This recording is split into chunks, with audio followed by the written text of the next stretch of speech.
계시록 9장 이제 5째 나팔 11번째 시간입니다. 오늘은 거짓 예언자에 대해서 말씀드립니다. 자, 엘리바스가 어떤 사람인가? 환상과 음성을 근거로 한 엘리바스의 미혹에 대해서 좀 말씀드립니다. 그런데 오늘 말씀에 들어가기 앞서서 아침에 하나님께서 주신 말씀과 또 저녁 때 주신 말씀을 좀 나눌까 해요. 근데 제가 그것 때문에 좀 마음이 안 좋습니다. 굉장히 떨리고 마음이 안 좋은데 일단은 욥에 보면 욥은 하나님이 인정한 의인이죠.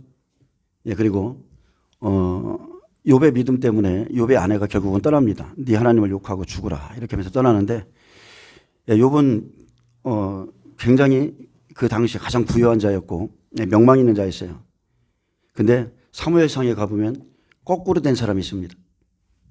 이쪽에서는 욥이 의롭고 욥의 아내가 결국 하나님을 배도하고 떠나는데 사무엘상에 가면 가장 부유한 자가 있는데 그는 미련한 나발이고 그의 아내는 아비가일이라고 그랬어요. 그래서 하나님께서 이 말씀을 통해서 저희 교회에 또 그리고 이 메시지를 드려야 될 사람이 있다는 거예요. 그래서 제가 좀 두려운 게 있습니다. 다윗이 다윗이요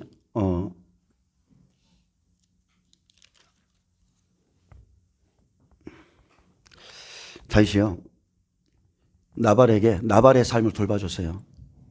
그리고 그에게 선하게 돼 있습니다. 근데 그는 다윗이 무언가를 요구했을 때 떡과 우리가 너희를 도와주고 돌봐주고 했기 때문에 무언가를 좀 달라고 했었을 때 그가 완전히 다윗을 못 오겠습니다.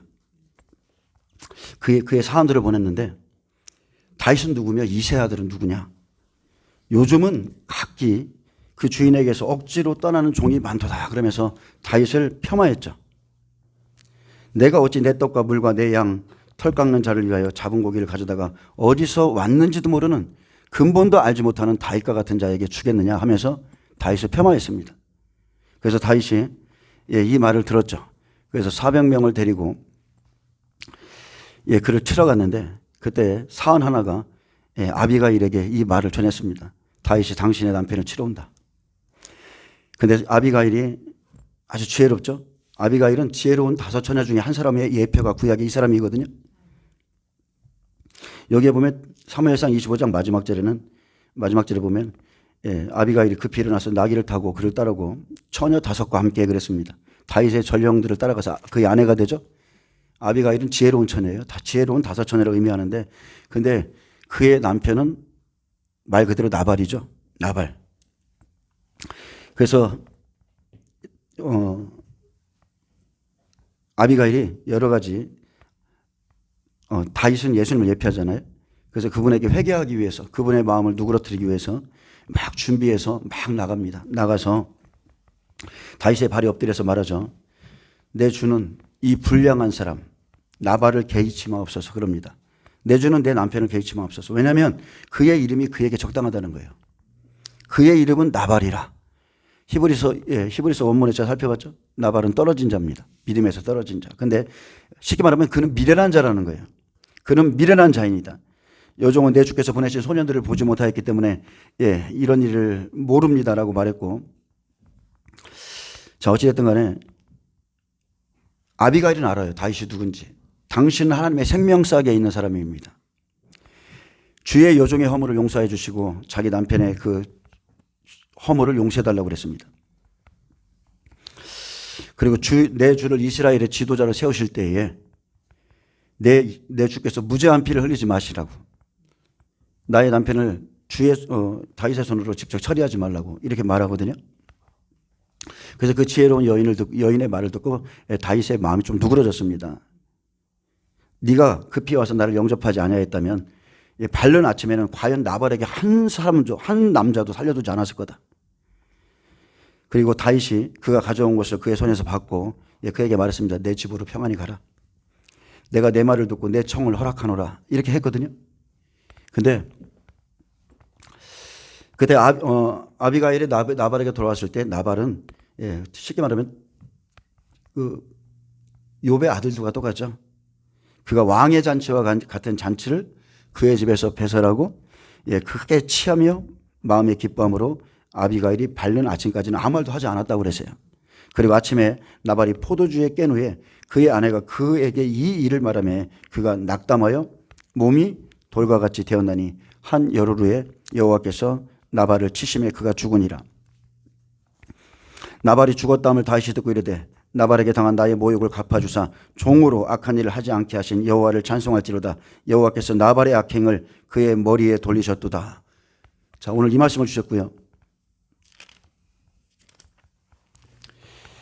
그리고 민수기 14장 보겠습니다. 민수기 14장.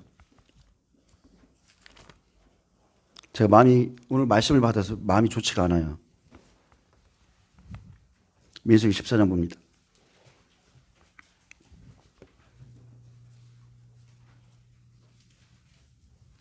제가 좀 읽어드리겠습니다. 자, 여호와께서 이스라엘 백성들에게 땅을 주셨습니다. 가나안 땅, 약속의 땅이죠. 근데 한 사람은 이렇게 말해요. 우리가 두루 다니면서 정탐한 땅은 심히 아름답다.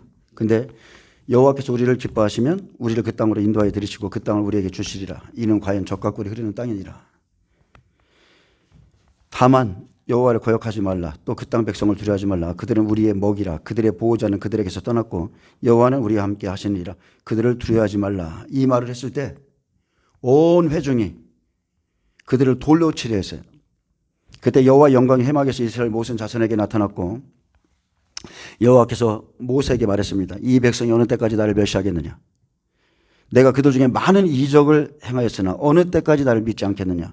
내가 전염병으로 그들을 쳐서 멸하고 내게 그들보다 크고 강한 나라를 이루게 하리라. 자, 그리고 이제 하나님의 영광이 나타나고 모세가 이제 중보합니다. 중보하죠. 이들을 지금 치면 안 된다는 거죠. 왜냐하면 이 백성에게 주기로 맹세한 땅에 들어가기 전에 이 백성이 들어가지 않고 여호와께서 이들을 죽이시면 하나님께서 능력이 없어서 그들을 죽이셨다 할까. 두렵다 그렇게 말했고요. 이제 구하옵나니 이미 말씀하신 대로 주의 큰 권능을 나타내옵소서. 이르시기를 여호와는 노하기를 더디하시고 인자가 많아 죄악과 허물을 사하시나 형벌 받을 자는 결탄코 사하지 아니하시고 아버지의 죄악을 자식에게 갚아 3세대까지 이르게 하리라 하셨나이다. 구하옵노니 주의 인자의 광대하심을 따라 이 백성의 죄악을 사하시되 애굽에서부터 지금까지 이 백성을 사하신 것 같이 사하시옵소서. 여호와께서 이르시되 내가 내 말대로 사하노라.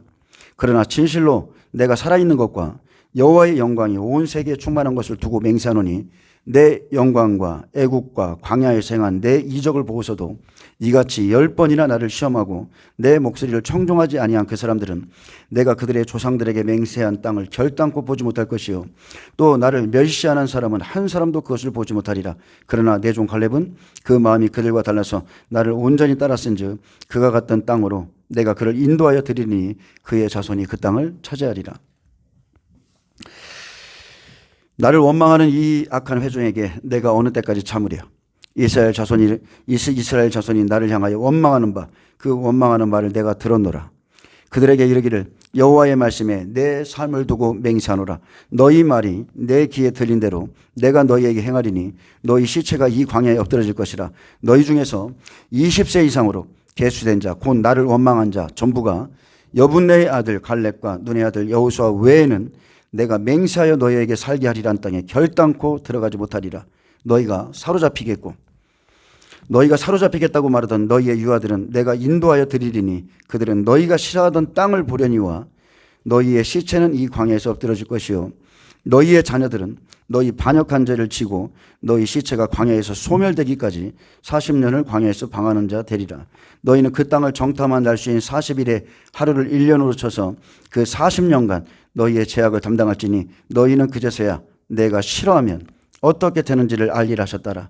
나 여호와가 말하였거니와 모여 나를 거역하는 이 악한 온 회중에게 내가 반드시 이같이 행하리니 그들이 이 광야에서 소멸되어 거기서 죽으리라.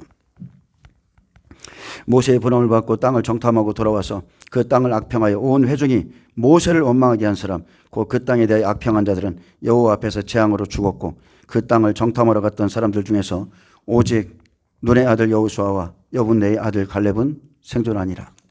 아멘.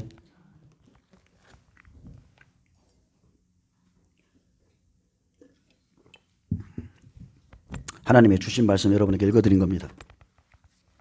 제가 그냥 눈물이 났어요. 눈물이 많이 났어요. 자, 욥의 친구들에 대해서 살펴보겠습니다. 이들에게는 고난이 없습니다. 의인 욥의 가정은 풍지박산이 나는데 여전히 이들의 삶은 평안하고 안전합니다. 왜 평안합니까? 왜 고난이 없어요? 왜 고난이 없어요? 이들에게 생명이 없어서 그래요. 생명이 없기 때문에 고난이 없습니다. 그리고 이 시간이 알곡을 추수하는 시간이기 때문에 아직 이들에게 하나님의 진노는 내리지 않았어요. 그래서 고난이 없는 믿음, 고난 없는 말씀을 가지면 지금은 고난이 없습니다. 이들은 생명 없는 자들이지만 그들의 말은 기름처럼 매끄럽습니다. 어느 날 사탄에게 의인을 시험하려는 하나님의 허락이 떨어졌습니다. 그러자 한순간에 오늘도 보니까 기름이 하루아침에 1,700 얼마더라고요. 경유가. 여러분 한순간에 바뀌는 겁니다. 그러자 한순간에 사람과 자연에 의해서 욥의 모든 소유물이 한날에 사라지고 아들들이 죽었습니다. 결국 아내가 배도하고 욥을 조롱하는 이 시점까지 하나님께서 욥의 친구들의 믿음에 대해서는 침묵하셨어요. 한마디도 안 했습니다. 왜 그렇습니까? 이들이 일러와서 그래서 침묵하셨나요? 아니죠. 이들의 믿음은 평가할 가치가 없기 때문이에요. 계시록 11장 2절에 측량하지 말라. 측량하지 마라. 여러분, 하나님께서 의인을 심판할 때는요, 그 전에 반드시 욥의 믿음이 이렇고 노아의 믿음이 이렇고 반드시 측량이 있어요. 계시록 11장 1절 2절에 심판에 들어가기 전에 반드시 사람들, 성전과 제단에서 경배하는 자, 그리고 바깥들에서 경배하는 자 측량하지 마. 에스겔서에 가는 베옷을 입고 사람들의 이마에 인을 쳐라. 그 뒤를 따라다니면서 살육할 자들은 죽이는 무기를 들고 따라다니죠. 마찬가지입니다. 지금은 그 시간입니다. 평가할 가치가 없는 믿음을 가졌는데 입만 살았습니다.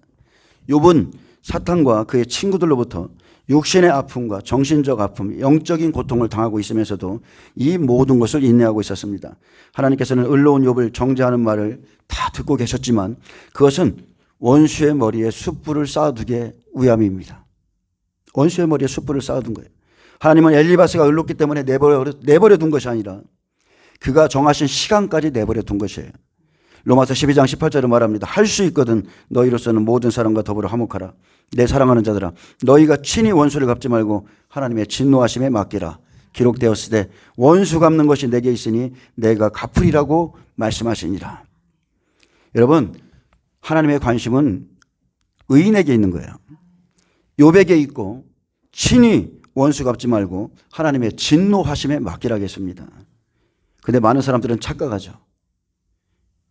사람이 온유하기 때문에 함부로 대하고, 그죠? 착각하는 겁니다. 제가 온유하다는 뜻이 아닙니다. 하나님께서 우리를 이끄실 때 언제나 문제가 되는 것은 의지의 문제입니다.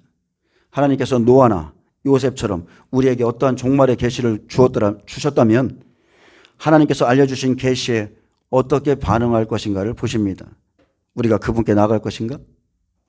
그분의 말씀에, 이 계시의 말씀에 순종할 것인가? 사실 이러한 영적인 문제들에 대해서 다른 사람들과 상의하는 것은 굉장히 주제넘은 행동이죠. 하나님께서 말씀하실 때 여러분 절대로 다른 사람과 의견을 나누는 일이 없도록 하셔야 됩니다. 여러분, 하나님의 주신 말씀이 우리가 사람이 상의해서 될 말씀입니까? 어리석은 거죠.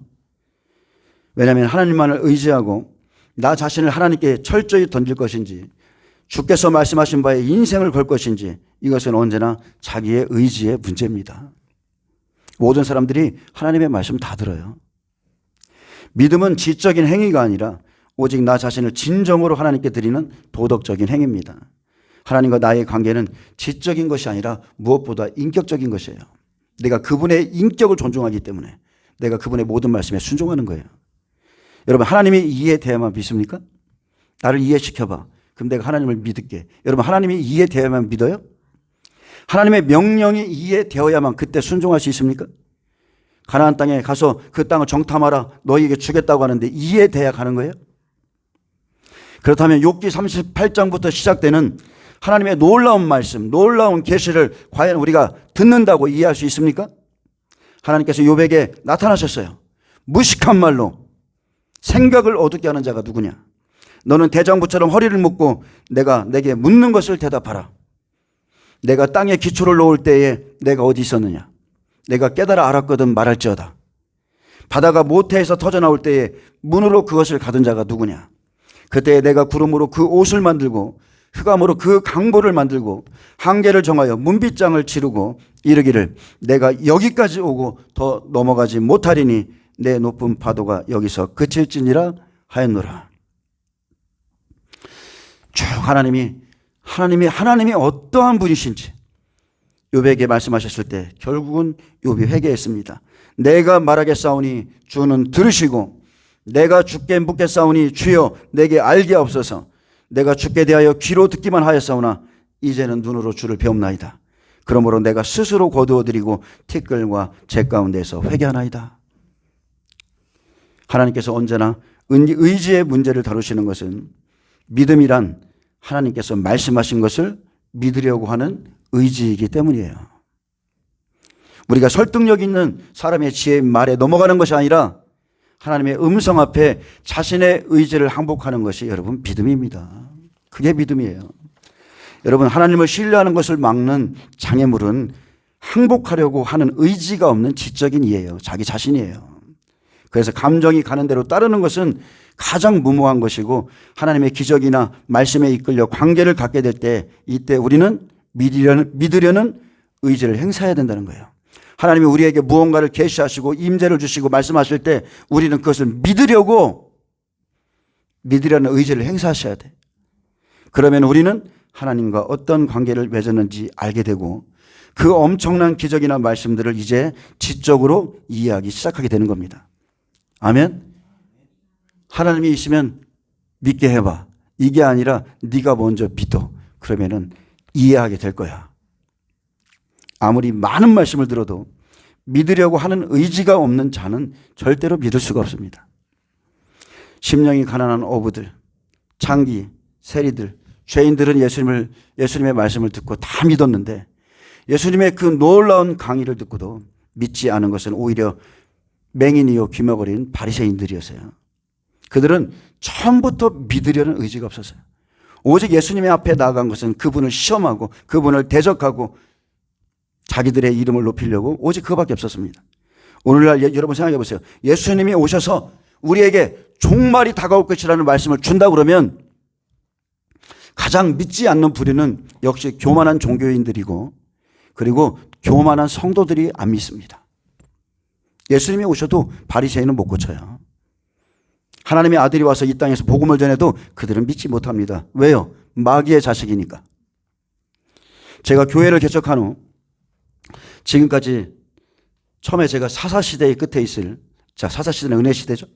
은혜시대를 마치고 일어날 룻기를 처음 강의했습니다. 룻기는 뭡니까? 룻기를 통해서 은혜시대에 마치면 룻기를 통해서 이스라엘 백성들을 어떻게 구원할 건가 거기 써 있거든요. 그리고 창세기, 선지서, 계시록을 중심으로 제가 지금 마지막 때 말씀을 전했습니다. 많은 사람들이 처음에는 좋아했지만 말씀을 들으면 들을수록 말씀을 듣고 또 떠나갔어요. 그 이유는 명확한 겁니다. 이 말씀은 듣기 어렵도다. 단순합니다. 이 말씀은 듣기 어렵도다. 그러므로 내게 주신 사람들은 오직 하나입니다. 베드로에게 물었죠. 너희도 가려느냐. 영생의 말씀이 주께 있사오니 우리가 어디를 가오리까. 그래서 저도 알아요. 제게 주신 사람이 누구인지. 이 사람들은 영생의 말씀을 진심으로 사모하는 사람들이란 걸 압니다. 요한복음 6장 44절은 말합니다. 올소이다. 요한복음 6장 44절. 나를 보내신 아버지께서 이끌지 아니하시면 아무도 내게 올 수 없으니 오는 그를 마지막 날에 다시 살리리라. 선지자의 글에 그들이 다 하나님의 가르치심을 받으리라 기록되었은즉 아버지께 듣고 배운 사람마다 내게로 오느니라. 마태복음 11장 27절은 말합니다. 올소이다. 이렇게 된 것이 아버지의 뜻이니이다. 내 아버지께서 모든 것을 내게 주셨으니 아버지 외에는 아들을 아는 자가 없고 아들과 또 아들의 소원대로 계시를 받는 자 외에는 아버지를 아는 자가 없느니라. 여러분 계시록이 그냥 열립니까? 예수 그리스도의 계시라. 아들이 우리에게 열어줘야만 보이는 게 계시록이에요. 사람이 말한다고 열어지는 게 아니에요. 예수님께서 마지막 날에 다시 살릴 사람, 나는 부활이요 생명이라. 마지막 날에 다시 살릴 그 사람, 아버지께 듣고 배운 사람이 누구인지 저는 몰라요. 그러나 사람들이 저에게 오고 떠나는 것조차 다 아버지의 손안에 있는 것을 확실히 합니다. 아버지의 뜻 안에 있다는 것은 알아요. 제가 목회할수록 도대체 예수님의 마음이 어떠했을까를 생각해 봐요. 제가 처음으로 오늘은요, 제가 한 30년 더 됐을 거예요. 제가 그때 좋아했던 노래가 하나 떠올랐어요. 오늘 제 심정을 그 노래의 가사가 대변하고 있거든요. 여러분이 집에 가서 한번 들어보세요. 저는 노래하는 시인 고 이동원 그 선생님의 노래를 굉장히 좋아했어요. 예수님 믿고서 다 잊고 다 묻어버려서 내가 무엇을 좋아했는지도 몰라. 이별 노래, 장미, 그리고 바람, 지금까지도 희한하게 막상 그거 들으면 지금까지도 그 가사가 잊어버리지 않고 생각나더라고요. 마음이 너무 아팠는데 장미 그리고 바람이라는 노래가 순간적으로 떠올랐어요. 왜냐하면 그 안에 제 마음에 가사가 담겨 있거든요. 딱 한 구절이 담겨 있습니다. 한 구절. 내 가슴 찢어진다가 있어요. 내 가슴 찢어진다. 재림 전에 여러분이 고난 없는 말씀을 믿고 따라가면 여러분 고난 없습니다. 또 주의 종들이 생명의 말씀을 그대로 증거하지 않으면 역시 고난이 없어요. 마지막 시대에 사람에게 기쁨을 구하고 사람에게 영광을 취하고 사람에게 칭찬받는 종들은 좋을지 모르겠지만 하나님 앞에는 화가 있습니다. 그들은 복음 외에 또는 복음과 닮은 또는 복음인 것 같은 것을 증거하기에 칭찬받습니다. 그러나 복음에는 하나님의 의가 나타나기에 참 복음을 전하면 시대적인 말씀을 전하면 누구든지 핍박을 받고 그러나 그 대가로 그들에게는 천국이 주어집니다. 마태복음 5장 3절에 심령이 가난한 자는 복이 있나니 천국이 그들의 것이며 여기서의 천국은 구원의 시작이죠. 이제 젖먹는 신앙이 시작되는 거예요. 심령이 갈급하고 애통하게 되고 그리고 믿음이 장성해지면 이제 10절에 이릅니다. 백배들이 나오죠. 의를 위하여 박해를 받은 자는 복이 있나니 천국이 그들의 것임이라 확정해 주는 겁니다. 천국은 너희들의 것이야. 확정해 주고요. 나로 말미암아 너희를 욕하고 박해하고 거짓으로 너희를 거슬러 모든 악한 말을 할 때에는 너희에게 복이 있나니 기뻐하고 즐거워하라. 하늘에서 너희의 상이 큼이라. 너희 전에 있던 선지자들도 이같이 박해하였느니라.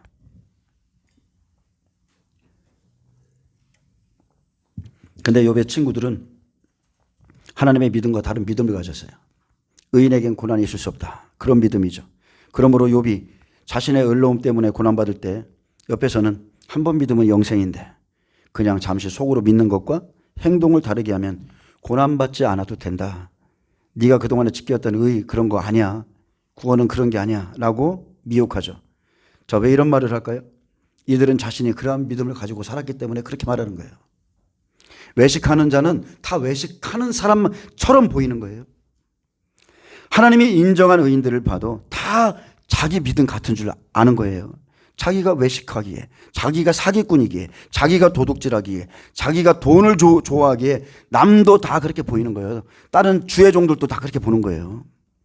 욥이 극심한 고난을 겪을 때 꿀처럼 달콤하고 기름보다 미끄러운 말을 옆에서 흘립니다. 제가 주일날에도 말했지만 일제시대 때 생사고락을 함께 하자고 같이 죽기로 결심한 동료가 그냥 바로 조금의 고난이 오자 옆에서 신사 참배할 때 그 모습을 보는 게 너무나 견디기 힘들었다. 그렇게 했습니다. 이들은 옆에 있습니다. 이들은 옆에서 땅을 치고 슬퍼해 줘요. 근데 결국 믿음을 흔드는 사람들이죠. 믿음을 흔들어요. 좋은 날에는 함께 하지만 하나님이 시험하는 그날에는 믿음을 흔드는 사람들이죠. 인간적으로는 좋습니다. 사람도 괜찮아 보여. 그냥 쓸만해. 근데 믿음에 관하여서는 파손된 자들이 다른 이의 믿음을 다 흔들어 놓습니다. 코로나 때 두려워 교회 가기 싫어. 근데 좀 명성 있는 목회자가 말합니다. 인터넷 예배는 혁명이라. 자, 한마디에 그 말이 얼마나 아름답게 들려요? 왜 아름답게 들립니까? 나에게 면죄부를 주는 말씀이기 때문에. 나의 갈등을 잠식시키는 말씀이기 때문에 좋은 거예요. 그러나 성경은 분명히 말합니다. 지혜가 너를 음녀에게서 말로 호리는 이방 계집에게서 구원하리니 그는 젊은 시절의 짝을 버리며 그랬어요. 자, 그렇게 말할 정도면 여러분 분별하셔야 돼. 그런 사람은 처음 사랑을 버린 사람이에요. 자기가 목회할 때는 그렇게 예배드리라고 하고 하나님 사랑하는 척 하더니 어려움이 오니까 인터넷 예배는 혁명이라고? 그는 젊은 시절의 짝을 버리며 그의 하나님의 언약을 잃어버린 자라.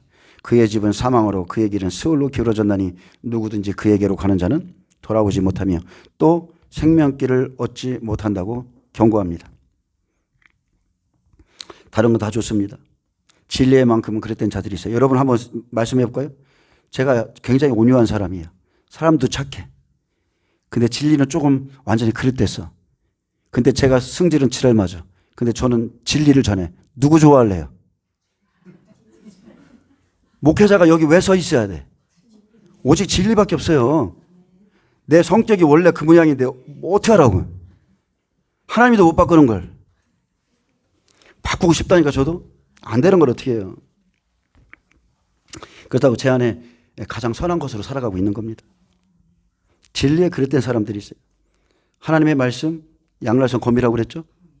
음녀의 말도 양날선 검이에요. 그렇게 자신이 선택한 것에 대한 결말이 주어져 있다는 거, 우리에게는. 잠언서 5장 3절을 말합니다. 대저 음녀의 입술은 꿀을 떨어뜨리며 그의 입은 기름보다 미끄러우나. 이게 좌측에 있는 말씀이고요. 나중은 쑥같이 쓰고 두 날 가진 칼같이 날카로우며 그의 발은 사지로 내려가며 그의 걸음은 스올로 나아가나니. 이게 다른 한쪽 면인 겁니다. 거짓 선자들의 미혹은 참 단순하죠. 오직 은혜야. 은혜로 구원받고 천국 가는 거야. 말씀을 지키는 행위로, 그런 행위로 영생에 들어가는 게 아니야. 그렇게 가르치죠. 그러니 사람들이 값싼 복음에 빠지고 휴거 복음을 제일 좋아합니다. 꿀과 기름. 그러나 나중은 쑥이 되고 칼이 되고 그리고 사지로 내려가며 지옥으로 그 말씀이 여러분을 끌고 갈 겁니다. 여러분 생각해 보세요. 도대체 누가 자기 믿음을 측량할 수 있습니까? 내 믿음을 내가 측량할 수 있어요? 없습니다. 오직 하나님께서 정하신 그 시간에, 그분의 시간에 자신의 방법으로 측량하시죠. 칼, 기근, 전염병 여러 가지를 보내서 그분의 방법대로 측량하시는 거예요. 거짓 선지자의 특징이 뭡니까? 항상 넓은 길을 제시해주고 하나님은 사랑이시라는 한쪽 면만 바라며 하나님의 공의를 제거하는 게 거짓 선지자입니다. 사탄은 온 땅을 두루다니다가 이제 욥의 소유물을 빼앗고 그의 자녀들을 죽였고 이제 욥을 죽이려고 공격하고 있는데 거짓 선지자들은 한 번 구원은 영원한 구원이라고 가르칩니다. 욥은 안식에 들어가기 위해서 마지막으로 처절한 믿음의 싸움을 하고 있는데 옆에서는 오직 은혜로 구원받고 천국까지 누가 말씀을 지켜 영생에 들어가. 욥아, 그렇게 하지 마. 욥의 인내와 그 행위 자체를 부정하게 하는 거예요. 사탄은 욥과 같은 자들을 너는 행위 구원론자야 이렇게 말합니다. 그러므로 오나팔부터는 욥처럼 의로운 자들이 고난을 당할 것이고, 오나팔엔 우리가 살펴봤지만 우상에게 경배하는 것과 짐승의 표가 시행되는 때입니다. 거짓 선지자들은 이 고난의 때의 옆에서 서가지고 말하는 겁니다. 잠깐 고개 숙여. 우리가 살아야 복음을 전하지. 펴 받아도 돼. 회개하면 돼. 구원은 행위가 아니야. 오직 예수님의 피야. 오직 믿음으로야. 이렇게 유혹하는 겁니다. 내가 죽겠는데, 사탄의 공격을 받고 사람들의 정죄를 받아서 죽겠는데 옆에서 그렇게 말해요. 교회는 환란에 들어가지 않는다고 지금 가르치는 지도자들이 역시 그날에도 미혹할 겁니다. 역시 그날에도 미혹할 거예요. 속는 사람만 계속 속죠. 왜 속아요? 그들 안에 진리가 없으니까. 매일 성경을 안 봐. 매일 사람들의 이렇다 저렇다는 말만 들어요. 혼인잔치에 문이 닫혀도 분명히 마태복음 25장에 뭐가 있습니까? 기름 파는 자들이 남아있다니까요. 예수님과 함께 혼인잔치에 들어갔는데 기름 파는 자들에게 살아가는 자들이 있다니까요. 거짓 선지자들. 역시 그들은 그 안에서 일하고 있습니다. 욥기 4장 8절을 말합니다. 거짓 선지자들이 욥을 아프게 하죠. 내가 보건대 악을 밭갈고 독을 뿌리는 자는 그대로 거두나니 다 하나님의 입기운에 멸망하고 그 콧김에 사라지느니라. 엘리바스는 욥이 멸망할 것이라 너는 의롭지 않다 말하지만 실상은 자신이 멸망할 자인 줄 모르죠. 여기서 입기운은 히브리어 네샤마입니다. 네샤마. 숨을 말합니다. 이는 하나님이 심판하시는 말씀을 가리킨다고 이해할 수 있죠. 입기운은 훅 불어버리는 것이고, 성난 바람이나 호흡, 돌풍으로 불어버리다 파괴하다는 뜻을 갖고 있습니다. 또 콧김은 어떤 사람이 노했을 때 숨소리가 코로 나오는 것에 비유죠. 이것은 하나님의 극심한 진노를 가리키고, 많은 성경은 이를 의역해서 분노의 돌풍으로 이렇게 번역하고 있습니다. 분노의 돌풍. 그래서 느낄 수 있는 하나님의 분노의 바람, 영의 바람. 악인은 다 하나님의 이러한 입기운에 멸망해. 갈라디아서 6장 7절에 말합니다. 사람이 무엇으로 심든지 그대로 거두리라. 이게 성경의 법칙이죠. 사람이 무엇으로 심든지 그대로 거두리라. 그래서 엘리바스가 말한 게 틀린 건 없어요. 사람은 그대로 거두는 거야. 그리고 로마서 6장 23절에 말합니다. 죄의 싹은 사망이다. 죄의 값은 사망이야. 네가 죄를 졌기 때문에 이런 사망의 역사가 일어나는 거야. 시편 37장 25절에 말합니다. 의인이 버림을 당하거나 그 자손이 걸식함을 보지 못하였도다. 성경은 분명히 그 행위에 상응하는 보응 원리가 있습니다. 사람은 심은 대로 거두고 죄의 싹은 분명히 사망이죠. 그러나 우리가 때를 따른 양식을 먹어야 하는 이유는 그런 보편적인 원리가 적용되지 않는 때가 있기 때문이에요. 아멘. 하나님은 악이 득세하도록 놔두실 때가 있고 죄악의 관영이 차기를 기다리는 때가 있고 세상의 회개와 의인의 신앙적 유익을 위해서 악을 바로 심판하지 않고 유보하시기도 하십니다. 우리가 욥기를 읽을 때 엘리바스의 말이 다 전부 옳은 것 같이 보이죠? 근데 아닙니다. 이 일은 지금도 교회의 강단에서 일어나고 있는 일이에요. 엘리바스는 하나님의 말씀을 선택해서 하나님의 섭리를 단순한 차원에서 이해하고 적용하는 것뿐이에요. 지금 앞으로 하나님은 이러한 일을 행할 건데 주의 종들이 자기가 원하는 말씀 뽑아서 그냥 전하는 겁니다. 똑같은 겁니다. 엘리바스의 말은 반박할 것이 없어 보이나 하나님의 일하심 그리고 시대적인 구원 계획과는 전혀 다르죠. 근데 하나님이 말씀하신 것을 듣지 못했어요. 근데 그는 진리가 아닌 자기가 본 환상과 음성으로 욥의 말을 반박하고 욥을 정죄하기 시작했습니다. 그러면 그가 본 환상과 음성 그리고 그가 가진 지식은 온전한가? 이것이 살리는 영이 아니라 여러분 죽이는 영이라는 걸 아셔야 돼요. 그의 말이 살인의 도구고 그의 말이 실족시키는 영의 도구인 거예요. 독을 머금은 말. 욥을 위해서 말하는 것 같지만 결국은 그 영혼을 죽이는 독을 머금은 말이 쏟아진다니까요. 예수님의 초림은 죄인을 불러 회개시키러 오셨지만 그분께서 강림하실 때 오직 의인들을 구원하시러 오시죠. 그래서 이사야 66장 여호와께서 모든 민족들을 심판하실 때 누구를 심판하시는가? 무릇 마음이 가난하고 심령에 통회하며 내 말을 듣고 떠는 자를 내가 돌보려니와 소를 잡아들이는 것은 살인함과 다름이 없이 하고. 무슨 말씀인지 알죠? 어떤 사람은 하나님의 말씀을 듣고 떠는데 다른 한쪽에서는 소를 잡아들이는데 그냥 살인하는 것과 다름이 없이 하고 있는 거예요. 즉 회개가 없이 짐승들만 하나님 앞에 드리고 있는 거예요. 어린 양으로 제사 드리는 것은 개의 목을 꺾음과 다름이 없이 하며 아무 의미 없이 예배 드린다는 거예요. 자기의 생명값으로 개의 목이 꺾이고 소가 잡혀지고 드리는 예물은 돼지의 피와 다름이 없이 하고 분향하는 것은 우상을 찬송함과 다름이 없이 행하는 그들은 자기의 길을 택하며 하나님의 길이 아니라 자기의 길을 택하며 그들의 마음은 가증한 것을 기뻐한즉 나 또한 유혹을 그들에게 택하여 주며 그들이 무서워하는 것을 그들에게 임하게 하리니 이는 내가 불러도 대답하는 자가 없으며 내가 말하여도 그들이 듣지 않고 나의 목전에서 악을 행하며 내가 기뻐하지 아니하는 것을 택하였음이라 하시니라. 그럼에도 악인들은 의인들이 고난받을 때 떨지 않습니다. 오히려 당당하며 그들이 받는 시험을 죄의 결과라고 옆에서 부추기죠. 세례 요한이 말했습니다. 이 독사의 자식들아 누가 임박한 진노를 피하라 하느냐. 그리고 말씀했습니다. 그는 성령과 불로 너에게 세례를 베푸실 것이요 손에 키를 들고 자기의 타작마당을 정하게 하사 알곡은 모아 곡간에 드리고 쭉정이는 꺼지지 않는 불에 태우시리라. 바리새인 서기관들이 끝내 예수님을 쫓아다니며 그의 하속들을 보내고 예수님을 괴롭혔는데 이들은 자기에게 정하신 시간이 있다는 걸 몰라. 그가 오시면 정하신 시간이 있다는 걸 몰라요. 정하신 시간. 그럼에도 악인들이 담대한 이유는 하나님께서 의인들을 먼저 추수하고 후에 악인들을 심판하시기 때문입니다. 그래서 의인들의 고난을 이들이 조롱하는 거예요. 의인들의 고난. 느부갓네살의 우상을 세워놓고 금신상에게 경배하라 선포했을 때 우상에게 경배한 자는 아무도 고난받지 않았습니다. 그러나 그 경배를 거부한 자들은 고난을 당했죠. 야, 그렇게 하지 말고 한번 고개 숙이고 다니엘의 새 친구야. 사드락 메삭 아벳느고야. 왜 그러냐? 왜 이렇게 신앙생활을 미련하게 하냐? 한번 숙이면 되지. 자기의 믿음이 그러니까 다 그렇게 생각하는 거예요. 자기의 믿음이. 여러분 코로나 때 그렇게 말 잘하던 교회들이 어떻게 됐어요? 예배에 굴복했죠. 거의 대부분이 예배에 굴복했습니다.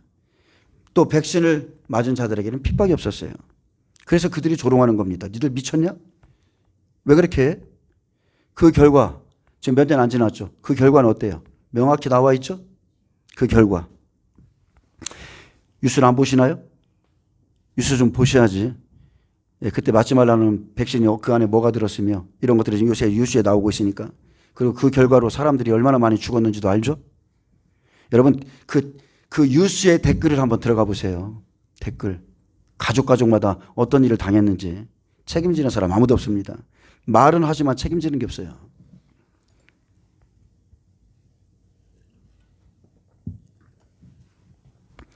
예, 그들은 지금 이렇게 욥이 고난 당하는 것을 드러나지 않는 죄악의 결과라 이렇게 말합니다. 그래서 여러분이 고난 받을 때 이런 미혹의 말에 속지 마셔야 돼요. 여러분이 고난 받는 것은 여러분이 의로운 길을 가고 있기 때문이에요. 그래서 여러분은 제가 늘 말하죠. 빌라델비아 교회에 주신 말씀을 붙잡으셔야 돼요. 아멘. 빌라델비아가 되려면 그 교회에 주신 말씀 붙들으셔야 돼요.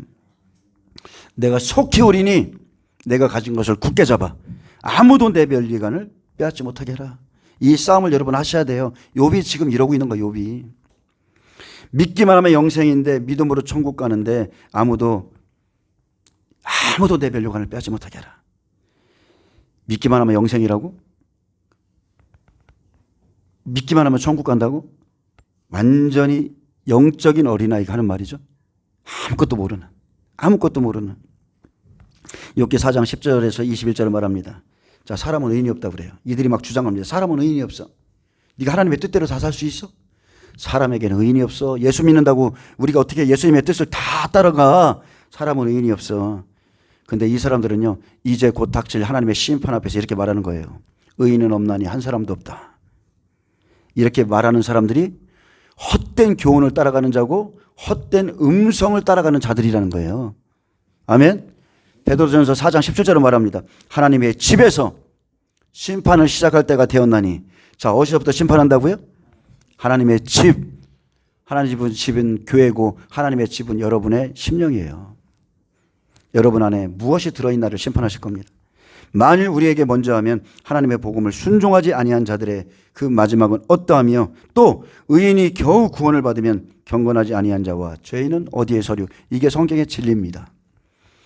히브리서 9장 29절은 말합니다. 구원에 이르게 하기 위하여 죄와 상관없이 자기를 바라는 자들에게 두 번째 나타나시리라. 예수님이 두 번째 강림하실 때 누구에게 나타나신다고요? 죄와 상관없이 자기를 바라는 의인들에게 나타나신다는 거예요. 하나님은 죄와 상관없이 자기를 바라는 의인들을 찾으러 오시는데 의인이 없다고 말하는 너희는 누구냐? 의인이 없다고 말하는 너희는 누구냐? 너희가 어떻게 예수님을 다 닮아가느냐 이렇게 막 사람들이 폄하해요. 어떻게 죄를 안 지을 수 있냐? 예수님을 믿어도 다 그런 거지 뭐. 하나님은 심판 전에 그의 천사들을 보내서 소돔성에서 의인 10명을 찾으시면 멸망치 않는다고 약속했죠. 또 예레미야 5장 1절엔 예루살렘 성읍을 돌아다니며 정의를 구하며 진리를 구하는 단 한 사람의 의인만 있어도 멸하지 않으리라 하셨지만 의인이 없어서 멸망당했어요. 여러분 예수님이 오실 때 우리 의인 찾으러 온다니까요. 의인이 없어 멸망당. 그래서 하나님은 심판 전에 의인을 찾으시고 그를 시험하시고 그를 통해서 사람들을 이끌어내시고 그렇게 하는 거예요. 노아는 의인이요 당대의 완전한 자요 하나님과 동행하였으며 말하고요. 욥은 온전하고 정직하여 하나님을 경외하며 악에서 떠난 자였다고 그들의 믿음에 대한 평가가 이미 다 주어져 있습니다. 10절에 사자의 우는 소리와 젊은 사자의 목소리가 그치고 어린 사자의 이가 부러지며 늙은 사자는 사냥한 것이 없어 죽어가고 암사자의 새끼는 흩어지느니라. 목자를 치며 양이 흩어지는 것 같이 젊은 사자와 늙은 사자. 자, 젊은 사자 싸나운 사자죠. 늙은 사자를 통하여 엘리바스가 지금 욥을 악인으로 비유하는 겁니다. 사자는 담대한 의인이나 권위를 상징하기도 하지만 자, 그 파괴적인 성향으로 악인과 죄인을 의미하기도 합니다. 특히나 사냥감을 입에 물고 목을 빳빳이 세운 사자의 모습은 회개할 줄 모르는 악인을 상징하는데, 이와 같이 젊고 늙고 어리고 암사자의 새끼까지 남녀노소 빈부 귀천 없이 악인은 그 누구도 심판에서 예외할 수 없음을 강조하는데, 사자가 사냥한 것 없이 죽어가듯 악인은 사냥한 것 없이 죽어가고 악인은 그 소득이 즉 열매가 없으므로 멸망할 것이니, 욥아 네 삶에는 열매가 없다. 내게는 열매가 없다. 그러니 내 목소리를 그쳐. 욥아 까불지 말라는 거예요. 네 삶의 모습을 봐. 네 삶의 지금 이렇게 다 망가졌잖아. 네 목소리를 그쳐. 하나님께서 맹렬하고 잔인한 사자에게서 남을 해치는 능력을 제거하실 것인데, 엘리바스는 마치 욥이 동방에서 가장 큰 자가 된 것은 노략질하고 그의 재산을 얻었으며, 이제 그의 권력과 재물은 사라졌고 그의 가족은 뿔뿔이 흩어진 것을 근거로 욥의 의를 비판하려고 하는 겁니다. 하나님께서 칭찬한 믿음의 행위를 가진 자들이 이와 같이 악인에게 능욕을 당하도록 하시는 날이 온다는 거. 아멘. 웃기죠? 의인들이 악인에게 자기들은 한 번도 그렇게 산 적이 없으면서 하나님의 능욕을 당하도록 넘겨주세요. 이 일은 환난 전에 겪습니다. 그리고 환난 가운데서도 겪습니다. 그래서 제가 늘 말씀하죠. 진리의 지식을 받은 자들은 환난에 들어가기 전에 항상 고난을 받는다고. 지금 우리 교회도 이 고난을 겪고 있는 거예요. 이후 엘리바스의 증언은 자기가 본 환상과 음성에 기인한 것이 대부분입니다. 근데 그것은 명백히 잘못된 계시입니다. 자, 지금도 엘리바스가 받은 이러한 계시의 말로 인해서 얼마나 많은 성도들이 미혹을 받습니까? 제가 주석을 다 찾아봐야 돼요.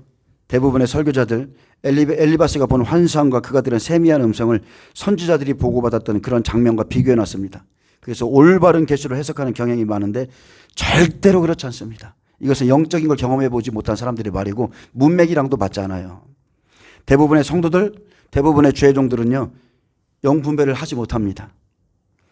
그래서 목회자들이나 예언한 자들이 말하면 그대로 신뢰하는 거예요. 예언자가 온다 그러면 예언하면 다 이렇게 듣는 거예요. 여러분 생각해보세요. 사실 목회자들 가운데서도 영분별을 가지신 분은 많지는 않습니다. 왜 그렇습니까? 영분별은 은사적인 것이고요.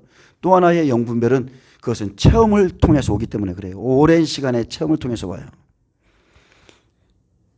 잠깐의 그 하나님이 주셨던 응답, 계시, 임재 그런 차원이 아니라 삶의 전부를 하나님과 동행하면서 체험하면서 온 그게 영분별이 되는 거예요.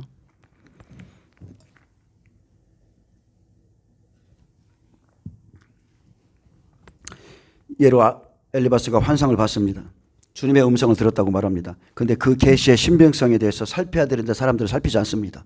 아, 저분은 온전해. 저분이 하는 말은 맞아. 왜 그래요? 많은 사람들이 어떤 말을 들어도 어떤 영들로부터 계시를 받았는지를 분별하지 못하기 때문에 그래요. 그냥 다 믿는 거예요. 그런 것조차도 생각하지 않습니다. 그래서 그리스도인들 중에 우리가 예수를 믿으면 영적 전쟁이라는 게 생깁니다. 왜? 우리가 어둠에서 빛으로 나오니까. 옛날에는 마귀의 자식이었기 때문에 어둠의 영이 우리를 공격을 안 해요. 그런데 우리가 빛이 우리 안에 들어오시면 그때부터 우리는 영적 전쟁에 들어갑니다. 그래서 삶에 이런저런 문제들이 생깁니다. 또 어떤 분이 영적인 고통을 받죠. 또 질병의 고통, 이런 것들을 치유받기 위해서 참 이리저리 교회를 찾아다닐 때가 있습니다. 때로는 예언받기 위해서, 때로는 능력받기 위해서 이리저리 돌아다니지만 그가 사역자의 영이나 말을 분별치 못하면 스스로 귀신의 저소에 들어가서 영의 통로를 열어주는 것과 같습니다. 많은 사람들이 예언자를 키워요. 많은 사람들이 축사 사역자를 키웁니다. 여러분이 키우는 게 아니야. 하나님이 친히 키워. 하나님이 친히. 축사 사역을 하려면 그를 그냥 마귀에게 넘기면 돼. 마귀에게 넘기면 거기서 죽다 살아나면 축사 사역자가 되고, 질병을 고치는 사람들은 질병으로 세게 쳐서 거기서 하나님을 바라고 기도하고 나면 치유 은사자가 되고, 하나님이 뭐 할 말이 있으시면 그 예언자에게 말씀을 주시면 예언자가 되는 거예요. 사람이 가르치는 게 아니에요. 바울은 자신의 제자 디모데에게 영적으로 많은 것을 훈계한 겁니다. 훈계.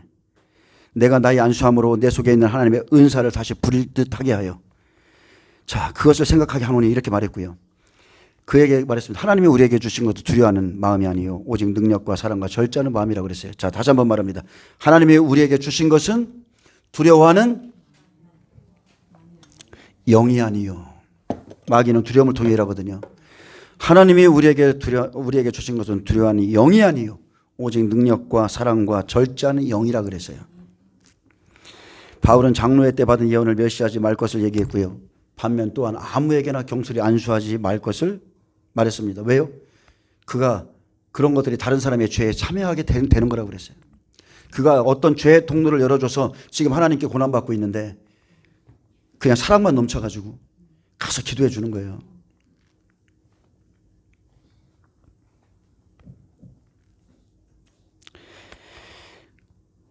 제가 이것 때문에 엄청난 고난을 당했잖아요.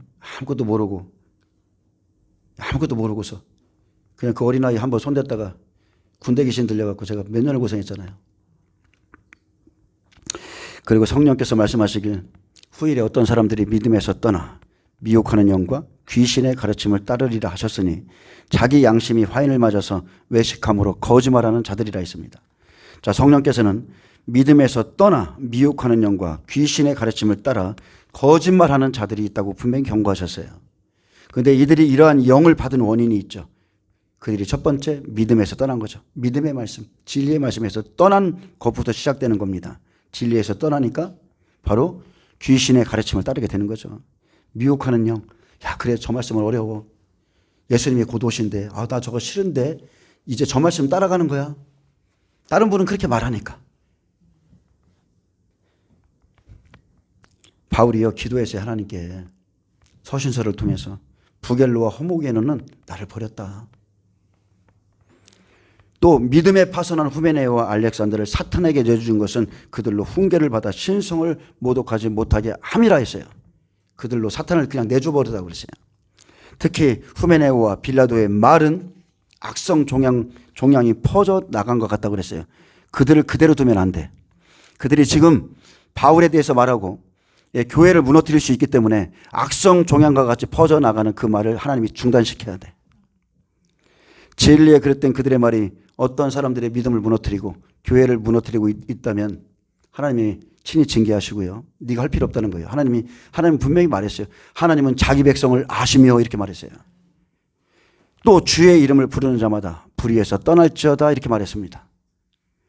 엘리바스는 자신이 본 계시를 책망의 근거로 사용하고자 했지만 그의 계시는 사실 인간 모두 죄성을 가지고 있다는 전통적이고 보편적인 논리일 뿐이죠. 요봐, 네가 죄 때문에 그런 거야. 여러분, 이러한 계시는요 아주 수준 낮은 계시예요. 환상과 계시를 안 받아도 돼. 성경만 조금만 보면 이게 옳고 그름이 그냥 분별돼. 그런데 성경은 안 보면서 계시만 받으려고 하는 사람들 있죠.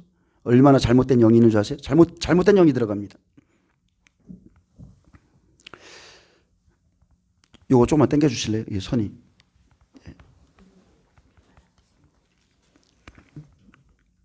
예, 그쪽으로. 예, 끊어질 것 같아서. 예, 됐습니다. 하나님은 자기 백성 아십니다. 주의 이름을 부르는 자마다 불의에서 떠나라고 그랬죠. 불의에서 떠난 자들이 누군 줄 아시는 거예요.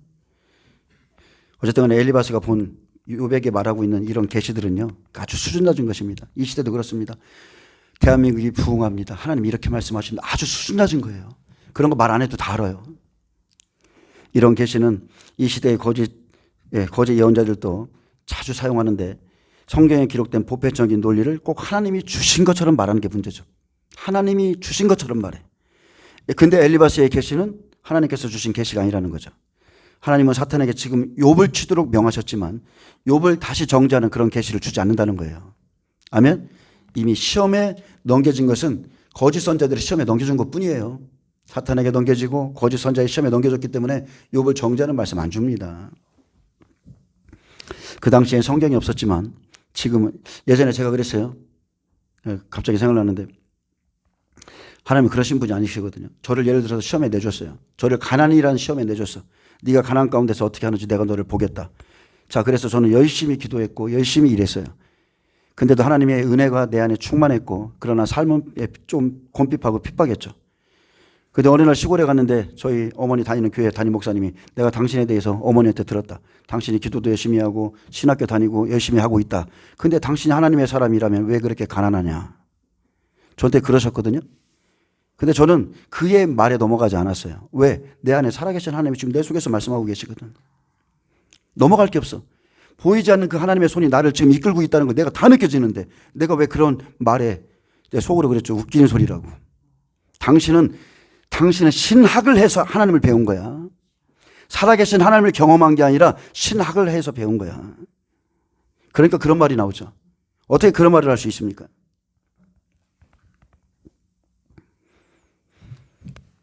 어쨌든 그 당시에 성경이 없었어요. 지금은 이상이나 음성보다 더욱 의지할 수 있는 확실한 말씀을 우리가 가지고 있습니다. 그러므로 우리에게 기록된 말씀을 주시고 성령으로 가르치시는 그 하나님께 여러분 감사하셔야 돼요. 주석에 보니까 17점 말씀만을 신탁으로 본다고 그랬어요. 신이 주신 말씀이다. 근데 이 계시의 모든 주체는 여러분 다 마귀입니다. 다 마귀예요. 사탄은 욥의 몸을 치는 것과 괴롭히는 것을 허락받았고 그리고 이 시기는 지금 환란의 때이기에 욥의 세 친구들은 욥을 무너뜨리기 위해서 온 사자들입니다. 결론적으로 보면 우리가 결론을 알면 금방 알잖아요. 결론 욥기 42장의 결론이 뭡니까? 그들의 말이 욥의 말과 같이 옳지 않고 너희는 이 우매한 자의 말이라고 그랬어요. 무식한 자의 말이다.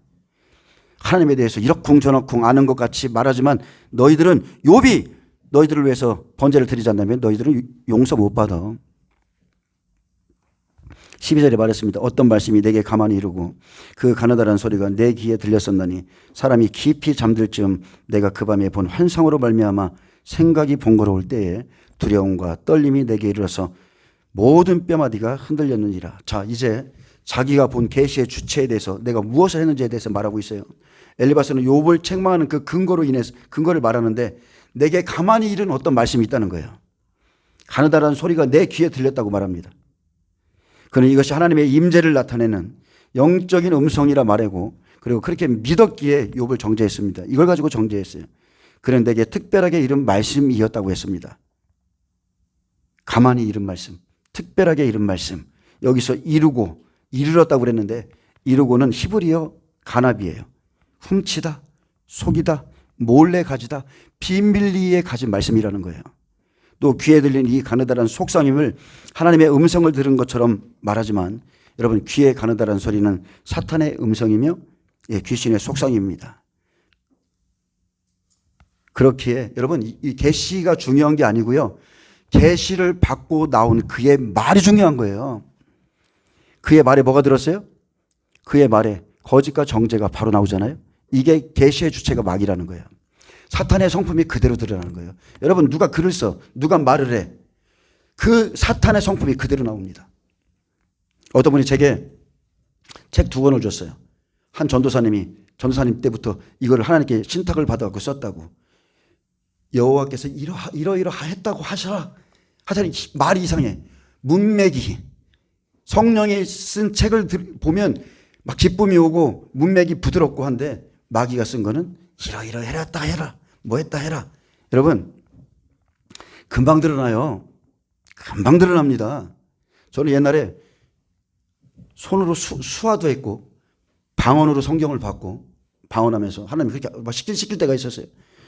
알지도 못하는 손찬양이 나오고 수화도 해봤어요. 근데 우리 교회에 오신 분이 말했지만 목사님이 하시고 계신 것은 지금 수화 맞다고. 저는 배운 적도 없어요. 그리고 영서도 써봤어요. 초창기에. 잠깐 그런 은혜를 주시고 한 번도 찬양을 들은 적이 없는데 제가 찬양도 했다니까요. 초창기에 그랬어요. 영안이 열린 상태로 살았습니다. 내가 영적으로 무지한 사람이 아니에요. 하도 귀신한테 속아서 말씀 하는 거예요. 이 음성을 호렙산의 엘리야가 들은 가느다란 소리도 아니고 사무엘이 들었던 그 음성과도 다른 음성입니다.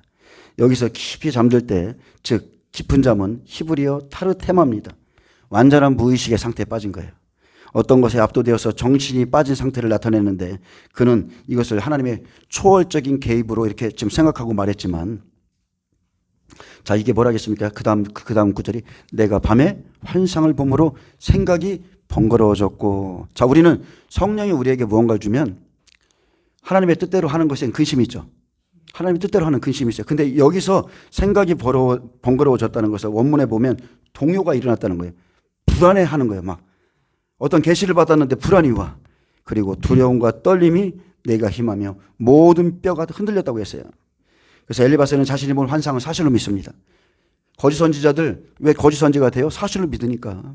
그러나 하나님의 임재는 그가 겪은 것처럼 두려움과 떨림 그리고 무엇보다 그 영이 지나감으로 몸에 털이 쭈뼛하지 않는다는 거예요. 여러분 하나님의 임재가 오는데 몸에 털이 닿습니까? 머리에 털. 저는 마귀가 왔을 때 그랬어요.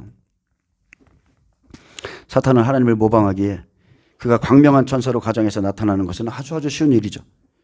사탄은 성령의 임재를 모방하지만 그 느낌에는 여러분 아주 세미한 차이가 있습니다. 여러분 이것을 연습하셔야 돼요. 그는 하나님을 흉내냅니다. 하나님이 금방 말씀하고 가시면 다시 그가 와서 조용하게 말해요. 똑같이. 근데 거기에는 아주 세미한 차이가 있어요. 임재의 차이를 느끼셔야 돼요. 그분의 호흡, 그분의 영, 그분이 임하실 때 나타나는 현상, 바람, 음성 이런 것을 느낄 수 있는데 여러분 반드시 이것은 훈련되어 지셔야 돼요. 그래서 영 분별의 은사가 필요하고 훈련되어질수록 귀신의 음성과 성령의 음성을 구별할 수 있게 되고 또 영의 눈이 열리면 그 입에서 나오는 그 새카만 영들 귀신의 영이 귀신의 말이 풀어지는 것도 볼 수 있어요. 자, 훈련은 어떻게 받느냐? 성령을 받기 전에 12제자 한번 생각해 보세요. 그들은 하나님의 말씀을 예수님의 말씀을 따라다니면서 지식적으로 받았습니다. 치유하고 이렇게 하고 다 받았어요. 예수님 기도하실 때 또 변화산에 다 봤어요. 근데 그걸로 온전하지 않죠? 더 정확한 것은 반드시 성령이 임하셔야 돼요. 영 분별은 가르침이나 지식으로 알 수 있는 게 절대로 아니에요. 세워진 이론으로 받을 수 있는 게 아니에요. 영 분별은 오직 하나님의 영으로 알게 되는 겁니다.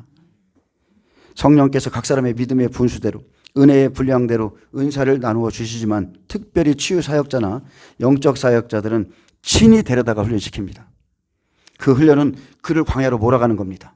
아주 세게 몰아가서 엄청난 영적 전쟁을 치르게 되는 거예요. 만약에 누군가에게 물질의 사역자가 되게 하겠다 그러면 하나님이 아예 그냥 그의 사업을 다 무너뜨립니다. 완전히 다 무너뜨려. 원래 그가 대단한 사업을 했던 사람인데 싹 무너뜨리고 새로운 물질을 주세요. 훈련 다 한 다음에. 근데 거기서 무너지면 사역자 못 되는 겁니다.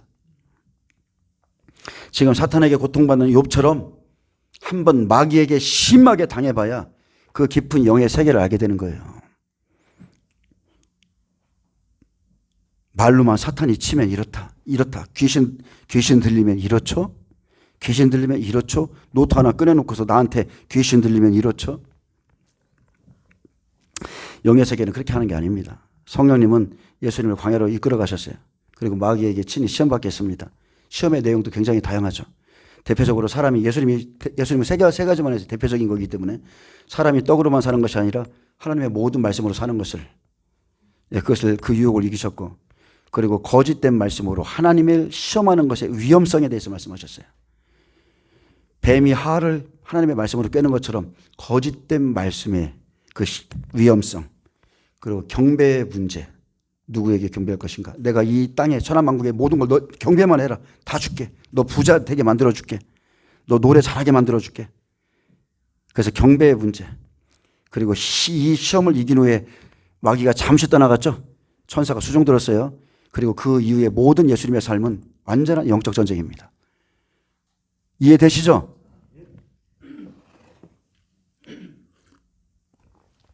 여러분이 이거 영의 원리를 알으셔야 돼요. 사탄이 욥의 몸을 쳐. 그래서 그에게 악창이 나. 그게 떠나가고 나니까 욥의 친구들이 오죠. 지금 예수님이 그거 하시는 거예요. 예수님이 사탄에게 직접 시험받고 이제 이기니까 이제 누가 와요? 바리새인, 서기관들이 달려와서 매일 욥을 정죄하듯이 했던 그 정죄를 하는 거예요. 지금 저희 교회도 마찬가지인 거예요. 저희 교회도. 다 영적 전쟁인 거예요, 여러분. 그리고 성령의 임재, 여러분 느껴보셨죠? 성령의 임재는 일상적으로는 평안함과 따뜻함이 주어집니다. 때로는 완전히 바람같이 불같이 임할 때도 있지만 자, 근데 귀신은 어떻습니까? 귀신. 사람이 들어올 때 솔직하게 얘기하면 제가 말을 안 해서 그렇지 어떤 때는 하나님 보여주시거든요. 사람이 저기서 두려울 때 새까만 것들이랑 같이 옵니다. 영락없습니다. 그 사람들. 차갑습니다. 사람들이 날카로워요. 기분 나쁜 기운을 갖고 들어옵니다. 기분 나쁨을 가져와요. 예수를 믿어도 딱 보면 차가운 사람들이 있어. 말씀도 잘 알고 뭣도 잘 알고 뭐 이렇게 얘기하는데 그의 마음은 냉랭하고 차가워요. 이것은 영적인 거라 금방 느낄 수 있습니다. 마귀에게 눌린 사람들 차갑습니다. 마음도 그래요. 겉으로는 웃고 있지만 기분 나쁜 기운을 갖고 있습니다. 근데 그게 성령의 임재와 기름 부으심과 치유를 받으면 자유를 얻게 되죠. 사람이 부드러워지는 거예요. 따뜻해지는 겁니다. 그리고 성령님은요, 대부분 귀가 아닌 내면에 말씀하세요. 내면에. 그러나 성령님이 말씀하시는 채널은 아주 다양합니다. 많은 사람들이 야, 귀로 들으면 다 귀신의 음성이고 마음으로 말하면 다 성령의 음성. 그 착각이에요. 하나님이 말하는 채널은 너무나 많은 거예요. 가다가 꽃을 보고 산을 보다가 지나가다가 애가 한마디 하고 가. 당나귀가 뭐라고 하네? 지나가다가 강아지가 내 다리에 오줌 쌀 수도 있어요. 다 하나님의 음성이라니까. 다양해요. 다양해. 귀신들도 귀에다 대고만 말합니까? 야, 귀신들 귀에만 들이면 귀신이야. 이러면 영분별이 쉽겠죠. 귀신들이 귀에다 대고만 얘기하나요? 그들도 말하는 채널이 아주 다양합니다. 나를 미혹하려면 엘리바스를 먼저 보내. 안 먹히네? 그 다음에 엘리후를 좀 보내. 네? 나를 제가 안 넘어가. 저 신천지가 그러죠. 이렇게 짜가지고서 일단은 여기 이렇게 둘이 만나서 가는 것처럼 해. 이렇게 그 다음에 해. 여러분 똑같아요. 여기서 하나 무너뜨리고 안 되면 저쪽에서 준비하고 있고. 귀신은요, 잡스러운 생각을 마음에 넣어줍니다. 우리 마음에 심어줘요. 불안하게 하고 혼돈을 조장하고 때론 잠을 안 재우죠. 음식을 못 먹게 합니다. 어떤 때는 또 폭식하게 하고요. 우울증이 오고 또 공황장애를 주기도 하고 어떤 질병을 줄 수 있고 실제 괴롭힐 수 있습니다. 요비받는 괴롭힘처럼. 그리고 도박할 수도 있고 중독할 수도 있고요. 다툼, 분리, 불화 여러 가지를 줄 수 있어요. 여튼 그들은 이런 걸로 정신과 육체를 억압합니다. 귀신은 그렇습니다. 때론 귀에 대고는 조곤조곤 하나님의 음성처럼 말하지만 또다시 성령님처럼 내면에서도 말할까요? 안 할까요? 말합니다. 그래서 여러분은 이 음성을 잘 분별하셔야 돼요. 귀신은 육체뿐 아니라 사람의 내면까지 점령할 수 있어요. 나보다 먼저 온 것은 절도의 강도라는 거예요. 아멘? 우리가 축사사역을 해보면 금방 합니다. 우리 마음 안에서 들려오는 소리가 있어. 나 살려줘, 나 살려줘. 여기 있다간 큰일 나. 빨리 나가자. 우리 마음 안에서도 귀신이 그렇게 소리 질러요. 요한복음 1장 4절은 말합니다. 그 안에 생명이 있었으니 이 생명은 사람들의 빛이라. 빛이 어둠에 빛이 돼. 이것은 현재 동사. 오늘 또 비춰줘야 돼. 아멘? 빛이 어둠에 빛이 돼. 어둠이 깨닫지 못하더라. 이기지 못하더라. 여러분, 말씀은 사람들의 생명의 빛입니다. 여러분, 말씀 듣는 중에 여러분의 마음에는 빛이 들어가요. 빛이 비치고 어둠이 드러나면 드러날수록 여러분은 전쟁에 들어갑니다. 그래서 귀신을 완전히 쫓아내든지 아니면 적당히 하고 귀신과 같이 동거하든지 자기가 전쟁한 만큼 기업을 얻게 되는 거예요. 성령님을 통해서 귀신이 주는 환상, 꿈, 예언, 거짓 음성들을 또 그리고 자기의 감정들을 잘 분별해서 여러분 더 이상 속지 마셔야 돼요. 귀신에게 심하게 고통받는 사람은 축기 사역에 들어갈 수밖에 없습니다. 왜 축기 사역을 해야 되냐면 예수님이 그 일을 하셨기 때문에. 기름 부음의 첫 번째는 그죠? 복음을 전하기 위함이고 그 다음에 묶인 자, 눌린 자 그들을 자유케 하기 위함이거든요. 그래서 예수님은 자기 양떼들을 지키도록 특별한 은사를 줍니다. 누군가에는 축기 사역, 누구는 능력 행함. 그죠? 그래서 은사자들은 먼저 자기가 질병이나 귀신과 싸워서 영적 경험을 취하는 것이고, 아멘? 이론이 실제가 되도록 하나님이 우리를 이끌어 가신다니까요. 저를 영적 사역자를 세우기 위해서는 누군가를 보내야 돼요. 귀신 들린 사람들을 자꾸 보내줘야 돼. 그래서 저의 의지도 봐요. 내가 이 사람을 치유할 건가 말 건가. 너는 어느 정도까지 영혼을 사랑하냐. 어느 정도까지 영적 전쟁을 치를 수 있느냐. 다 보신다니까. 그러면서 그걸 싸우면서 나에게 영적 경험이 이런 귀신도 있고 이런 귀신도 있고 이런 귀신도 있고 알게 되는 거죠. 고린도전서 3장 9절은 말합니다. 우리는 하나님의 동역자들이요 너희는 하나님의 밭이요 하나님의 집이니라. 근데 문제는 여러분이 어떤 밭이냐 어떤 하나님의 집인가가 중요하죠. 그런데 하나님과 동역하는 사람들한테만 뭐라고 그래? 자기의 집의 형태, 내가 나온 내 집으로 돌아가리라. 귀신들이 득실득실한데 항상 교회를 험담하고 주의 종들 비난하는 사람들은요, 자기의 밭이 어떤지, 자기 지금 영혼의 집이 어떤지를 관리하셔야 돼요. 요한복음 10장 8절에 말합니다. 나보다 먼저 온 자는 다 절도요, 강도니 양들이 듣지 아니하였느니라. 그래서 예수님이 우리를 통치하고 장악하기 전에 우리 안에 들어온 것들이 있어요. 절도와 강도들이 숨어 있습니다. 창세기 3장 14절은 말합니다. 이 싸움은 영원한 싸움입니다. 예수님 오실 때까지 너는 더욱 저주를 받아 배로 다니고 살아있는 동안 흙을 먹을지니라. 뱀과의 싸움, 예수님이 싸우셨던 그 싸움이 우리에게 있다니까요. 그래서 축사 사역을 할 때 우리가 머리를 터치하고 몸을 터치하고 할 때도 있지만 어떤 때는 배를 터치해야 될 때가 있는 거예요. 배. 왜 배를 터치합니까? 성경은 분명히 그것이 귀신의 초소라고 말하거든요. 하나님은 뱀을 저주했습니다. 뱀은 저주를 받아 배로 다닙니다. 그 배는 히브리어 가온이에요. 사람의 외복부, 즉 사람의 배입니다. 배. 더 정확히는 태아의 본거지, 딱 여기가 뱀이 돌아다니면서 흙을 먹는다는 그 장소예요. 그래서 뱀은 살아있는 동안 티끌, 즉 흙으로 만든 사람의 배로 다니며 먹습니다. 여기서 먹는다는 뜻은 히브리 아칼이에요. 사람을 삼킨다는 뜻이에요.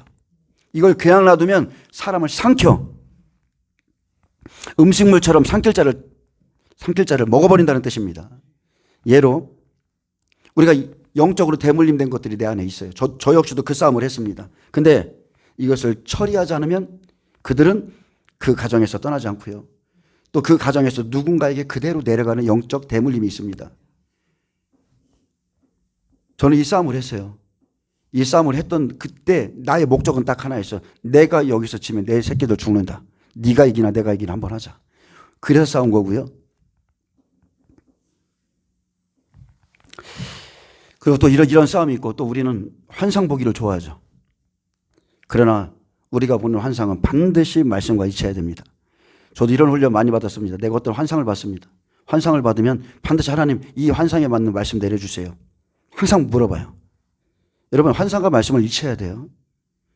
하나님이 주신 환상은 때에 맞는 환상이냐 아니냐. 아멘. 상황에 맞는 것이냐 아니냐를 여러분 분별하셔야 돼요.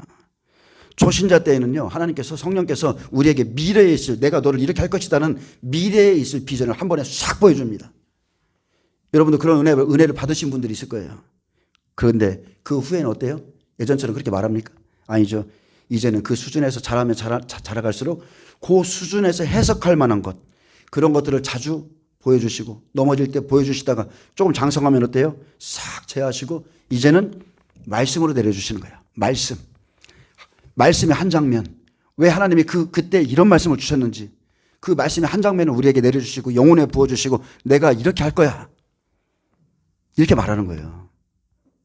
여러분 예언 중에 가장 큰 예언은 말씀으로 예언하는 거예요. 가장 큰 예언입니다. 그래서 여러분은 말씀 듣기를 소망하셔야 돼. 그런데 많은 사람들이 잘못 본 거, 잘못 들은 걸 가지고 하나님의 음성으로 착각하죠. 그 결과 거짓된 것을 예언해서 결국은 자기도 죽고 남도 죽이죠. 귀신이 주는 통로가요, 여러분 그때 열어지는 겁니다. 그리고 그 채널을 내가 활성화시키면 이게 활성화되면 될수록 그런 예언을 계속 그 통로로 받게 되면 결국은 자기도 멸망하고 남도 다 멸망시킵니다. 그런 통로가 열어진 이유 중 하나가 뭔지 아세요? 그가 진리의 사랑을 받지 않거든. 그가 여전히 본 것을 의지하고 들은 것만 의지하고 하나님을 따라가기 때문에 사탄이 쓰기에 가장 좋은 사람이에요. 말씀 앞에 서지 않기 때문에 계속 그쪽으로 이게 온다니까요. 제가 하나 묻겠습니다. 자, 여러분 앞에는 하나님이 모세를 주셔서 제가 모세라고 해요. 제가 모세. 갑자기 발람과 같은 놈이 나타났네. 모세는 말씀의 사역자예요. 하나님부터 친히 받았어. 발람이 갑자기 나타났어. 그래서 만약 지금 발람과 같은 선지자가 놀라운 예언자가 왔어 이러면서 여러분 앞에 와서 여호와의 말씀으로 예언한다면 여러분 누구 믿을 거예요? 여호와의 이름으로 예언하면 여러분은 그 예언을 어떻게 분별할 수 있어요? 모세는 싹 때려치고 야 우리가 그동안 들은 말씀이 헛것이네. 아이고야 이거 지금 가나안 땅 앞에서 하나님이 이 발람 얼마나 이렇게 정확하냐. 지금 이런 사람들이 얼마나 많은 줄 아세요? 그는 높은 산에 올라갑니다. 높은 산에 올라가서 그 이스라엘 백성들을 내려다보면서 예언하는 거예요.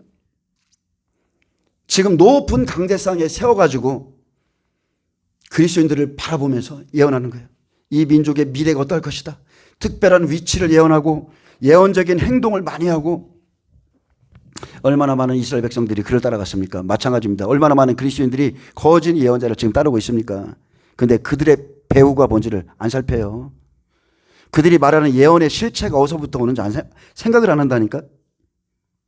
그의 배후에는 누가 있었어요? 이스라엘을 죽이고자 하는 모압 왕 발락의 사주가 있었고요. 그는 재물을 얻고자 하나님께 그 일을 물으러 갔고 하나님은 분명히 그에게 응답했어요. 그를 따라가지 말라. 그런 예언하지 말라. 내 백성이가 그런 것을 말하지 말라. 그래서 어쩔 수 없이 나온 게 발람의 예언인 거예요. 복에 복을 주는 예언. 아멘. 하도 말 안 들으니까 이제는 결국은 말 못하는 당나귀의 입을 열어서 책망 듣죠. 그의 욕심 때문에. 당나귀 입을 연다니까요. 성령의 음성을 들어요. 그렇게. 그런데도 여전히 그 일을 하는 겁니다. 이렇듯 사람들 앞에서는 놀라운 하나님의 선지자 같아. 예언자 같아. 그가 들은 게 진짜인 것 같아. 뒤에서는 하나님의 백성을 저주하는 일을 이 시대의 목회자들도 똑같이 하고 있다니까요. 뒤에서는 하나님의 백성을 저주하는 자가 바로 발람이에요. 여러분 이거 잘 분별하세요. 교회 안에도 이런 자가 있다는 거예요. 교회 안에도. 이 선지자의 고향은 메소포타미아 지역에 위치한 유브라데스 강가의 성읍인 부돌 지역입니다. 그래서 그는 부올의 아들 그렇게 말하는 거예요. 부올의 아들. 하나님의 백성과 여러분 근본이 다르다는 뜻이에요. 이렇게 말하는 것은 영이 다르다. 그에게는 사악한 것이 들어있다는 뜻이죠. 자, 이 사람이 말하는 것이 욥의 세 친구들이 말하는 것과 똑같습니다. 다 맞는 말이라니까. 다 하나님의 말씀 갖고 다 맞는 말이야. 그런데 하나님의 뜻과 아무런 상관이 없는 예언을 하고 있다는 거예요, 지금. 그래서 여러분이 미묘한 이 영분별을 가져야 되는데 하나님의 말씀과 예언은 상통해야 된다는 거죠. 그래서 우리는 하나님께로부터 온 것과 마귀로부터 온 것을 구별할 줄 알아야 되고 제가 예전에 말했죠. 어떤 사람 제가 아시는 분이에요. 우리 아시는 분이에요. 자살하러 산에 갔어요. 교수예요. 그가 내려왔을 때는 나 능력받았다 그랬어요. 그 뒤부터 점치고 예언해주고 막 기도해주러 다닙니다. 어떤 사람은 우리 교회에 왔던 분 중에 명상을 합니다. 그래서 귀신이 들어와서 함께 살고 있었어요. 근데 여기 우리 교회에 와서 그 영이 빠져나갔는데 다시 밤이 되면 그 영이 이 사람의 영을 끄집어내서 함께 돌아다니다 와요. 보고 들은 것을 저한테 얘기해 줍니다. 이건 제가 축사하면서 겪은 일이고 또 귀신의 음성을 듣습니다. 천사들이 내려와서 나에게 이렇게 말했다. 자, 그런 책들이 베스트셀러가 되죠. 근데 대부분의 목회자들이 그것을 분별하지 못해요. 야, 저분이 칠층천에 갔다 왔어. 어디도 갔다 왔대. 뭐 했대. 목회자들이 분별하지 못하고 교회 안에서 귀신의 영, 세상의 영을 풀어놓아도 그렇게 분별하지 못합니다. 여기서 초청하고 저기서 초청하고 아주 사탄이 주는 그 찬양 가사들 뽕짝 이런 것들을 줘도 초청해가지고 막 이렇게 합니다. 시내산 밑에 누가 있었어요? 모세가 시내산에서 하나님의 말씀 듣고 그분과 대면하고 있는데 밑에서 뭐 하고 있었어요? 아론이 금송아지를 만들어서 이것이 우리 하나님이라 말하고 풍악을 울리죠? 얼마나 영적으로 무지하고 혼탁한 시대입니까? 이게 교회의 모습입니다. 엘리바스는 이후에도 욥에게 말했습니다. 내 말을 들으라. 내 모든 말에 귀 기울이라. 내가 입을 여니 내 혀가 말한다. 하나님의 영이 나를 지으셨고 전능자의 기운이 나를 살리시니 그랬습니다. 자, 이 사람 말이 다 맞다니까요. 전능자의 기운, 그분의 호흡, 영감, 지성이 나를 살리신다. 나를 회복시키시고 자 이렇게 말합니다. 그래서 네가 나처럼 할 수 있거든 일어서서 내게 대답하고 내 앞에 진술하라 이렇게 고면합니다. 그리고서 착한 척하죠. 나와 그대가 하나님 앞에 동일하니 나도 흙으로 지으심을 입었은즉 내 위엄으로는 그대를 두렵게도 하지 못하고 내 손으로는 그대를 누르지 못하느니라 이렇게 말합니다. 엘리바스의 말은 다 맞는 것 같죠? 근데 하나만 이것만 얘기하고 마치겠습니다. 이건 좀 다음 시간에 하겠습니다. 자, 엘리바스의 말은 다 맞아. 틀린 것도 없어. 발람의 말도 다 맞아. 틀린 게 없어. 근데 들으면 들을수록 왜 그런지 내 영이 괴롭고 내 마음이 혼란해지며 내 정신은 괴로워지고 피곤하고 참기가 힘들어진다는 거. 아멘? 이게 영분별입니다. 우리는 욥을 괴롭게 하는 하나님의 말씀이라면서 욥을 괴롭게 하는 이 영의 정체에 대해서 여러분 파악하셔야 돼요. 여러분 전화 통화 많이 하죠. 1시간만 예를 들어서 했다고 쳐. 누군가와 전화를 통화하고 나면 영이 내 안에서 힘이 나. 누군가와 전화 통화하고 나면 며칠을 알아야 돼. 이런 거 다 영적인 거예요. 어떤 사람과 말하다가 또는 전화를 해도 마찬가지예요. 힘이 나고 지치는 것은 다 영적인 거예요. 영분별이 있기 때문에 내게 하나님의 성령이 계시기 때문에 내가 피곤함을 느끼기도 하고 다시 활력을 잊기도 하고 다 이러는 겁니다. 오늘 여기까지 하겠습니다. 여러분 영분별을 잘하세요. 잘하시고 하나님께서 우리를 어떻게 이끌어 가시는지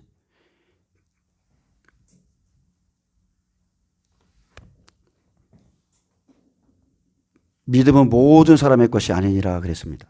믿음은 모든 사람의 것이 아니에요. 그래서 여러분에게 주신 믿음을 잘 간수하시고요. 이기시길 승리하시길 축복합니다. 기도하겠습니다. 주님 감사합니다. 주님의 말씀 마음에 새기길 원합니다. 또 오늘 주신 그 말씀을 선포했사오니 듣는 자들이 회개하고 회개함으로 살 수 있도록 도와주시며 하나님의 진노가 긍휼로 바뀔 수 있는 은혜가 있게 하여 주시옵소서. 감사하며 예수님의 이름으로 기도합니다. 아멘. 하나님께 영광 박수를 드립니다.